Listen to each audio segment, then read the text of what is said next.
అదే RTV app వార్తల్ని క్షణాల్లో చదివే అవకాశం ఉంటుంది. ఒక న్యూస్ పేపర్, ఒక టెలివిజన్ ఛానల్ మీ చేతుల్లో ఎప్పుడూ ఉంటాయి. జగన్మోహన్ రెడ్డి గారు 4.5 సంవత్సరాలుగా ఆయన ప్రజలకు ఇచ్చిన హామీలని నెరవేర్చుకోకుండా మోసం చేస్తున్నారు.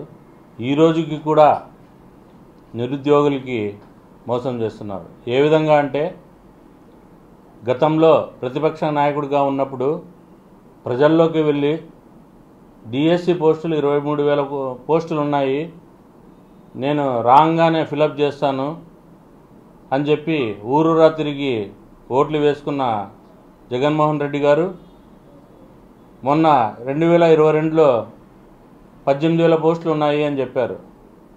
మళ్ళీ ఈరోజు 2023 ఎండింగ్లో వచ్చి 8,128 పోస్టులు ఉన్నాయని చెప్పారు. మొన్న రిలీజ్ చేసిన డిఎస్సిలో 6,100 మందికి రిలీజ్ చేయడం జరిగింది. అంటే ఆయన మొదటిగా 23,000 పోస్టులు ఖాళీ ఉన్నాయని చెప్పిన వ్యక్తి ఈరోజు 6,000 దానిని ఒక మెగా డిఎస్సి అని చెప్పి ప్రజలకు మోసం చేయడానికి ఈయన పూనుకున్నారు. ముఖ్యంగా జగన్మోహన్ రెడ్డి గారు ప్రజలకి మీ మీద విశ్వసనీయత లేదు. మీరు ఏదైతే మాట ఇచ్చారో ఏ మాట కూడా నిలబెట్టుకోలేదు.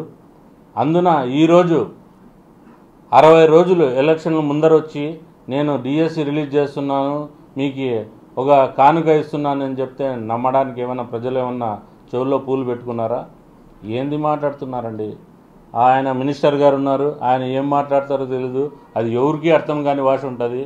అది తెలుగు ప్రజలకు అస్సలు అర్థం కాదు. అలాంటి మినిస్టర్ ఉండి ఆయన ఈరోజు ఏదో గొప్పగా చెప్పుకుంటున్నాడు.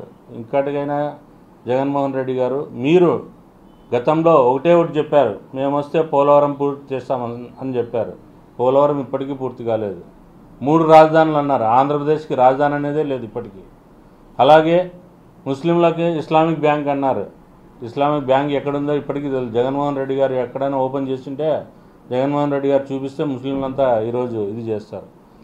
అలాంటిది ఏ ఒక్క హామీ నెరవేర్చుకోకుండా మేము 90%, 80% పూర్తి చేశామని చెప్పి ఈ చౌకబారు ప్రకటనలు చేయడానికి, పేపర్ యాడ్లు ఇచ్చుకోవడానికి, సాక్షిక పత్రిక కోసము మీరు ఇచ్చే యాడ్లు సరిపోతాయి, కానీ ఇవన్నీ విశ్వసించరు.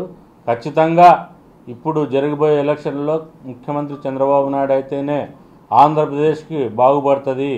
నేటి యువతకి ముఖ్యంగా మేము ఒకటి వినయం చేస్తున్నాము, ప్రజలు గ్రహించండి. ఇప్పుడు ఆయన ఇచ్చే ఏ హామీ కూడా దొంగ హామీ, ఎలక్షన్ల ముందర ఇస్తున్న హామీ కాబట్టి ఓన్లీ ఓట్ల కోసం చేస్తున్న హామీ అని ప్రజలంతా గ్రహిస్తున్నారు.